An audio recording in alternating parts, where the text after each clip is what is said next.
वाल्मीकि रामायण मनुष्य को जीवन की सीख देती है। वशिष्ठ पीठाधीश्वर ब्रह्मर्षि वेदांती महाराज। रामकथा अनादिकाल से सभी के कल्याण का मार्ग प्रशस्त करती आ रही है। श्री महंत नारायण गिरी महाराज, गाजियाबाद। वशिष्ठ पीठाधीश्वर ब्रह्मर्षि वेदांती महाराज ने कहा कि रामायण केवल महान धार्मिक ग्रंथ या महाकाव्य ही नहीं है, बल्कि यह तो जीवन को जीने की कला है। रामायण मनुष्य को जीवन की सीख देती है। श्री दूधेश्वर पीठाधीश्वर श्री पंचदशनाम जूना अखाड़ा अंतर्राष्ट्रीय प्रवक्ता, दिल्ली संत महामंडल के राष्ट्रीय अध्यक्ष व हिंदू यूनाइटेड फ्रंट के अध्यक्ष श्री महंत नारायण गिरी महाराज के पावन सानिध्य में श्री दूधेश्वर नाथ मठ महादेव मंदिर में संत सनातन कुंभ में आयोजित वाल्मीकि रामायण रामकथा के 7वें दिन वशिष्ठ पीठाधीश्वर ब्रह्मर्षि वेदांती महाराज ने कहा कि रामायण में भगवान राम के जिन गुणों का वर्णन किया गया है, वे सभी गुण जीवन के लिए हितकारी हैं। ये सभी गुण व्यक्ति को सत्य व सफलता के मार्ग बताते हैं और उसे कष्टों से मुक्ति दिलाते हैं। श्री राम कथा तन मन को न सिर्फ पवित्र करती है, बल्कि उज्ज्वल करने के साथ ही जीवन शैली और आत्मा को नया रूप भी प्रदान करती है। श्री महंत नारायण गिरी महाराज ने कहा कि रामकथा का महत्व हमेशा से है और हमेशा रहेगा। ये भगवान की लीला, चरित्र व गुणों की गाथा है। रामकथा अनादिकाल से ही सभी के कल्याण का मार्ग प्रशस्त करती आ रही है। हरि यानी भगवान राम अनंत हैं और उनकी कथा भी अनंता है। रामकथा के दौरान प्रसिद्ध रामकथा वाचक अजय भाई रामायणी, डॉक्टर राघवेंद्र दास महाराज, पूर्व दर्जा प्राप्त राज्य मंत्री बलदेव राज शर्मा, संजय राणा, बी के शर्मा हनुमान, संजय रैना, महंत गिरीशानंद गिरी महाराज आदि भी मौजूद रहे। रामकथा 9 जुलाई को विश्राम लेगी। 10 जुलाई को श्री महंत नारायण गिरी महाराज के दिल्ली संत महामंडल राष्ट्रीय राजधानी क्षेत्र के अध्यक्ष के रूप में 1 वर्ष का कार्यकाल पूरा करने के उपलक्ष्य में अभिनंदन किया जाएगा। दिल्ली संत महामंडल की बैठक का आयोजन भी होगा, जिसमें विभिन्न मुद्दों पर चिंतन होगा। बैठक के बाद श्रद्धांजलि सभा व संत भंडारे का आयोजन होगा। महाराज श्री के अभिनंदन समारोह में जूना अखाड़े के अंतर्राष्ट्रीय संरक्षक एवं अखिल भारतीय अखाड़ा परिषद के महामंत्री श्री महंत हरि गिरी महाराज, श्री पंचदशनाम जूना अखाड़ा के अंतर्राष्ट्रीय अध्यक्ष श्री महंत प्रेम गिरी महाराज, आनंद पीठाधीश्वर आचार्य महामंडलेश्वर स्वामी बालकानंद गिरी महाराज, दिल्ली संत महामंडल के संस्थापक स्वामी राघवानंद गिरी महाराज, महामंडलेश्वर नवल किशोर दास महाराज, महामंडलेश्वर स्वामी कंचन गिरी महाराज, कोषाध्यक्ष महंत धीरेन्द्रपुरी महाराज, महामंडलेश्वर साध्वी विद्यागिरी महाराज, श्री महंत सुरेंद्रनाथ अवधूत महाराज, थानापति महंत धर्मेंद्र गिरी महाराज, श्री महंत सोमगिरी महाराज, नारायण दास उदासीन महाराज, महंत दीनबंधु दास महाराज, महंत गिरीशानंद गिरी महाराज, महंत मुकेशानंद गिरी महाराज वैद्य आदि भाग लेंगे। श्रद्धांजलि सभा में मुख्य अतिथि ऊर्ध्वामनाय श्री काशी सुमेरु पीठाधीश्वर अनंत श्री विभूषित पूज्य जगत गुरु शंकराचार्य स्वामी नरेंद्रानंद सरस्वती महाराज होंगे। विशिष्ट अतिथि के रूप में श्री महंत पृथ्वी गिरी महाराज गादीपति बालक हिसार हरियाणा, श्री महंत मोहन भारती महाराज सचिव श्री पंचदशनाम जूना अखाड़ा डेरा भगाना हरियाणा, श्री महंत महेशपुरी महाराज सचिव श्री पंचदशनाम जूना अखाड़ा हरिद्वार, श्री महंत शैलेंद्र गिरी महाराज सचिव श्री पंचदशनाम जूना अखाड़ा श्री शिव मंदिर गुलजारी वाला धाम कैराना रोड शामली रहेंगे।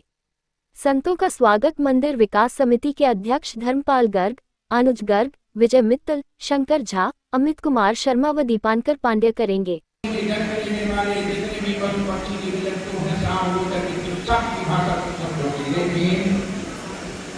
यदि तुमने उसकी भाषा को सुनने के बाद किसी दूसरे को बता दिया तो तुम्हारा प्राण निकल जाएगा।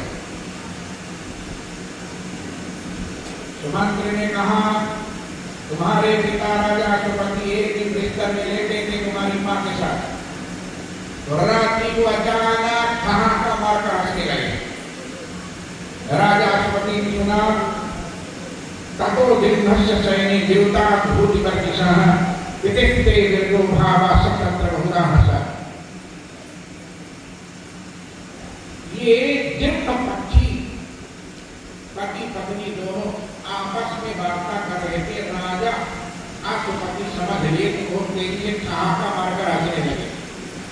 दिव्य पक्षी की भाषा को सुनने के बाद राजा जब ठहाका मारकर हंसने लगे तो कहते कि मां जग गई और पूछा क्यों जी क्यों हंसे? अरे कहा हंस दिया, ऐसे हंस दिया। कहा हंसने की बात बताओ। तो राजा ने कहा मैं बताऊंगा तो मर जाऊंगा। भले मर जाओ, लेकिन तुमने क्यों हंसा? संत में जीववा मावा नमाम तुम प्रहस सजी। कहो, बताओ जल्दी, जिससे आज से कोई भी व्यक्ति इस प्रकार अपनी पत्नी को बात न बता सके, ये बात तुमने छिपाया क्यों? बताकर दशरथ ने कहा, नहीं बताऊंगा। साधु ने मना किया था। प्रातःकाल हुआ, मंत्रिमंडल की बैठक हुई। मंत्रिमंडल की बैठक के बाद मंत्रियों ने निर्णय किया, महाराज जब मर जाना है बताने की क्या जरूरत है। उसी समय वो साधु आ गया। मरगस साधु प्रत्यभाषक, साधु को बुलाया राजा ने, उसका क्या किया जाएगा, पत्नी मेरी नाराज हो गई है। तब उसने कहा, भैया काम दस काम में माँ संसित कम नहीं पते, मर जाने दो, लेकिन तुम अपनी पत्नी को बात मत बताना, नहीं तुरंत मर जाओगे। तब राजा ने गर्भ करवाया और तुम्हारी माँ को रथ में सब सामान रखकर जंगल में छोड़ा दिया। वो मर गई, जितना ही पता नहीं है। लोक में ये परिणाम सुनाई देता है। सत्यम ज्ञान पर प्रभाव लोक का प्रतिभात नहीं। जब सामान्य में चर्चा है कि पृथ्वी समुद्रायण नरा माता वंदना, पिता का अनुगमन पुत्र करता है और माता का अनुगमन पुत्री करती है। जैसे तुम्हारी माँ ने तुम्हारे पिता के साथ में किया, तुम भी अपने पति के साथ में वही काम करना चाहती हो। विशेषकर ब्रह्मलीन श्री महंत गौरी गिरी जी महाराज के पावन संस्मरण में यह आयोजन दुधेश्वर पीठाधीश्वर पूज्य नारायण गिरी महाराज के पावन सानिध्य और उनके मार्गदर्शन में श्रवण कर रहे हैं। आइए आरती की बोलिए आनंद श्री राघवेंद्र सरकार की जय। हे वनवासी राम प्रभु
और मणिकर्ण बन विशेष व्रत सबई भावी और जंगल में जाऊंगा तो मुनि लोग ऋषि लोग महात्मा लोग मिलेंगे।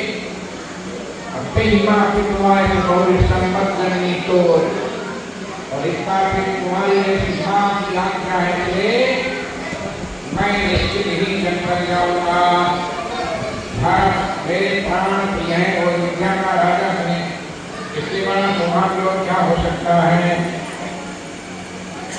भगवान राम ने माँ कैकेयी को सीधे आदेश दिया और राजा दशरथ भगवान श्री राम को अपनी गोदी में ले लिए और गोदी में लेकर विधाता से प्रार्थना करने लगे। विधि बनाओ राम बनमाही, विधि बनाओ राम बनमाही, विधि रघुनाथ रघुनाथ जानी, विधि रघुनाथ रघुनाथ जानी। भगवान विधाता से प्रार्थना किया, हे विधाता राम को जंगल जाने से रोक दो। विधाता ने अपनी श्रीमती सरस्वती देवी को मंथरा के सिर पर कैकेयी के सिर पर बैठकर बोलने के लिए कहा था, तो विधाता कैसे कहेंगे कि राम को जंगल जाने से रोकूंगा। विधाता ने राजा दशरथ की बात को नहीं सुना। राजा दशरथ ने दुर्धेश्वरनाथ महादेव की प्रार्थना किया, आप कोश तुम अवतरण दानी आज्ञा हे आशुतोष भगवान,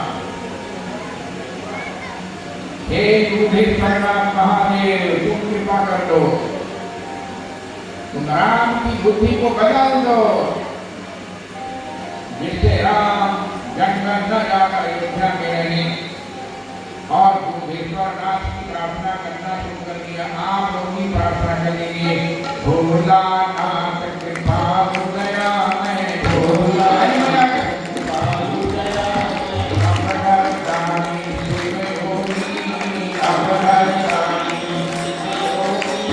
सारा हृदय करुणा सागर सारा हृदय करुणा सागर अगत कहानी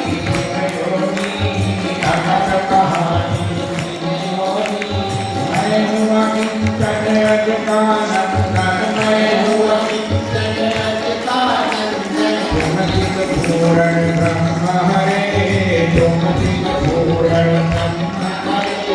मम वरदान पुराण काल दे मम वरदान पुराण काल भजना जाकर अवध रहे भजना जाकर अवध रहे राम हमारे अवध धाम में राम हमारे धाम में सदा सदा ही बने रहे सदा सदा ही बने रहे अवध राज्य की माँ हो रे अवध राज्य की माँ हो रे तुम्हारा मन प्रिय कंठ हरे तुम्हारा मन प्रिय कंठ हरे विपत्ति निवारण अधम कुमार विपत्ति निवारण अधम कुमार सत्य सनातन शिव शंभो सत्य सनातन शिव शंभो पार्वती पति हर हर शंभो पार्वती पति हर हर शंभो पाहि पाहि ओंकार हरे पाहि पाहि ओंकार हरे। बोले शंकर भगवान की। मैं राजा के कहने पर जहाँ पी सकता हूँ, राजा के कहने पर मैं अग्नि में जल सकता हूँ, राजा के कहने पर मैं समुद्र में डूब कर मर सकता हूँ। राम दो बार नहीं बोलता, कैसे प्रति जाने रामो दुर्गा विभस्ते। राम को एक बार बोल देता है, अपनी बोली हुई वाणी की रक्षा करता है। बोलो राजा की इच्छा क्या है। ताप कैकेयी ने राम से कहा, राम यदि सबसे प्रतिज्ञास्तम करम कर चुकी, यदि तुम अपने पिता की सबसे प्रतिज्ञा की रक्षा करना चाहते हो तो सुन लो।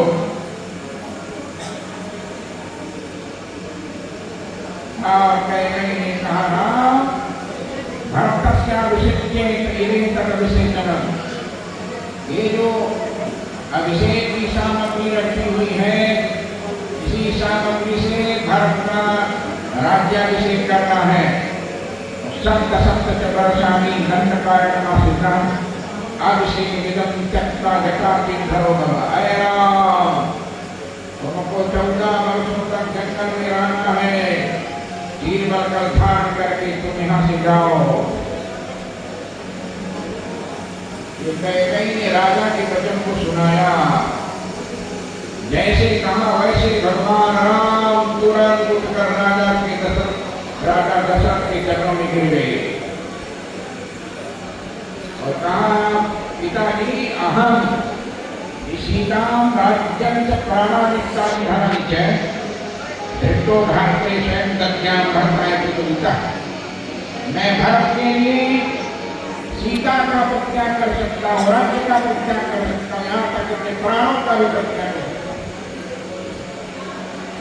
भारत को सबसे प्रिय है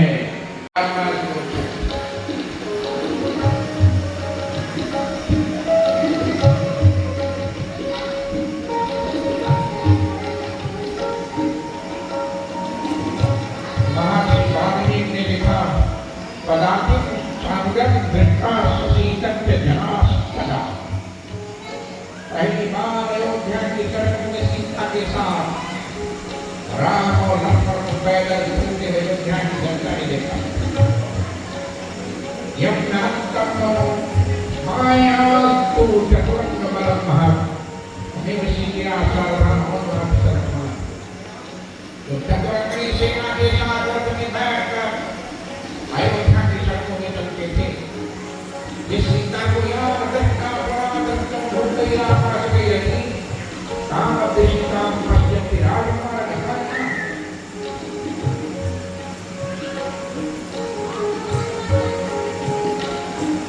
जिस चिंता को आकाश में उड़ने वाले पक्षी भी आज तक अपनी आंखों से नहीं देख पाए, उस चिंता को आज अयोध्या का जनसाधारण सड़कों पर चलते हुए देखा है। भगवान राम भगवती सीता के साथ महाराज दशरथ के सामने पहुंचे और कहा, पिताजी आप इनके काम महाराज सर्वे स्वामी सोच के न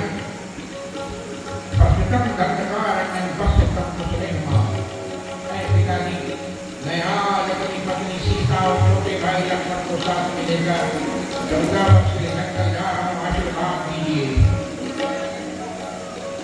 तब राजा दशरथ ने श्री राम को परिषद से लगा करना, राम मैं अभी अयोध्या का राजा हूँ, राजा होने के नाते मैं तुमको आदेश देता हूँ, अहम प्रागौते वर्तानि मोहितः अयोध्यां त्वमेव भवराजानि प्रियमा। मैं राजा होने के आदेश देता हूँ कि तुम हमको हर घड़ी लगाकर अयोध्या के जेल में बंद कर दो और तुम अयोध्या की गद्दी पर बैठ जाओ। कि मैं तुमको आदेश देता हूँ। तब भगवान राम ने कहा, पिताजी नहीं महाराज न सुखम न मेदिनी त्वाम हम सत्सरिक्षामि नंदकम दोषर्धनः। अरे पिताजी मैं राज्य नहीं चाहता, स्वर्ग नहीं चाहता, धन नहीं चाहता, मैं तो ये चाहता हूँ कि दुनिया के लोग ये न कहें कि अयोध्या के राम का पिता झूठ बोलता है।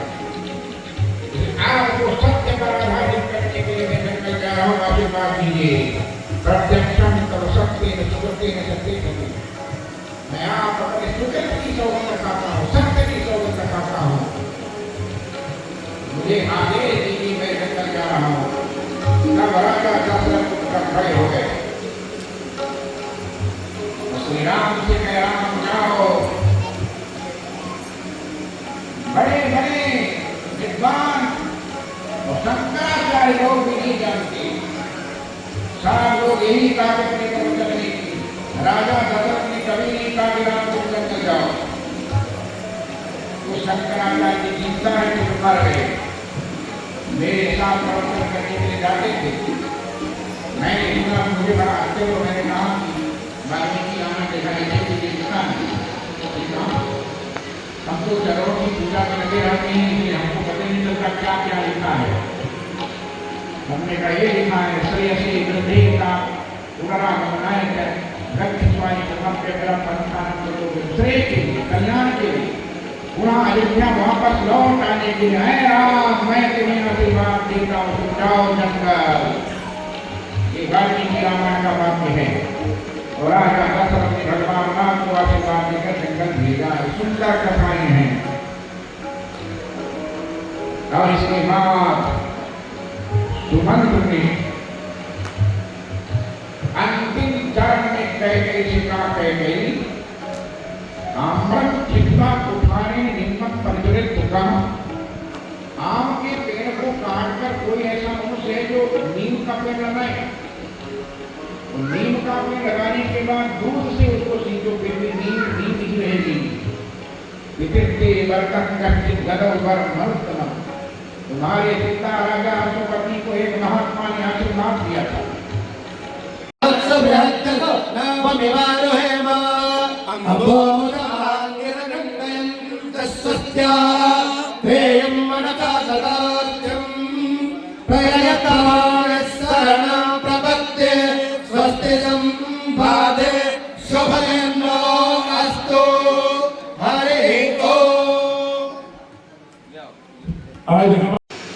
संत महात्मा का आयोजन शंकराचार्य नगर में होता है। इसका असली नाम शंकराचार्य नगर है। योजनों के बाद इसका नाम परिवर्तित होकर के शंकराचार्य नगर ही बनेगा। ये शंकराचार्य नगर होने वाला है। हमारे महंत नारायण गिरी महाराज ने 40 वर्षों से लगातार अपने महंत पूर्वजों के पुण्यतिथि में मंदिर में दिव्य संत समागम और संत महाकुंभ का आयोजन यहाँ पर करते हैं। बड़े सौभाग्य से ऐसा मंगल में दिव्य प्राप्त होता है। सज्जनों, भगवान बुद्धेश्वरनाथ महादेव के प्रांगण में कल में चलते चलते निवेदन किया था कि कैकेयी ने राजा दशरथ से कहा,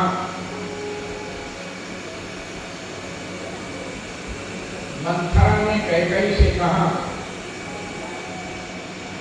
कि तुमने जो वरदान मांगा था, संबरासुर युद्ध के समय राजा जब घायल हो गए थे तब तुमने उनके प्राणों को बचाया था। और इसके बाद राजा दशरथ ने प्रसन्न होकर तुमसे कहा था कि वरदान मांग लो, तब तुमने कहा था कि समय आने के बाद मैं वरदान मांगूंगा, मांग लूंगी। मंथरा ने कहा ये समय आ गया है और इस समय तुम अपने पुत्र को अयोध्या का राजा बनाने के लिए राजा दशरथ से 2 वरदान मांग लो। कोई वरदान भूप्रसन्न छाती, मागवान जुड़ावो छाती।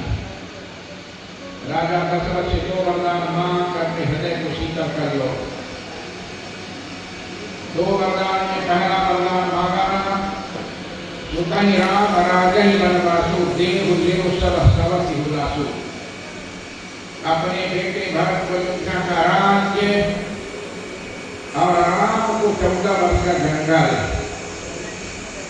और देखो देवी कहते लीपन प्रभ्राजिते रामो आरामो भविष्यति। जब राम जंगल चले जाएंगे तो राम राम नहीं रह जाएंगे, राम आराम हो जाएंगे। रामो आरामो भविष्यति माने राम को दुनिया में कोई पूछेगा नहीं जब वो जंगल चले जाएंगे। इसलिए तुम भवन में जाकर बैठ जाओ। राजा दशरथ तुमको मानते आएंगे तो पूछेंगे तो सबसे पहले तुमको मनाने के लिए वो भवन में जाएंगे। और इसके बाद मंथरा की बात को मानकर वो भवन चली गई। तब राजा दशरथ जब आए तो पूछा कहाँ है? तब वहां के अनुचरों ने कहा देव देवी भृशम क्रुद्धा क्रोधागार अभिद्रुता। देवी क्रोधित होकर क्रोधागार को भवन में चली गई है। सवृद्धं तरुणीं भार्यां प्राणेभ्यो विगच्छति। राजा दशरथ वृद्ध से वो तरुणी थी कैकेयी।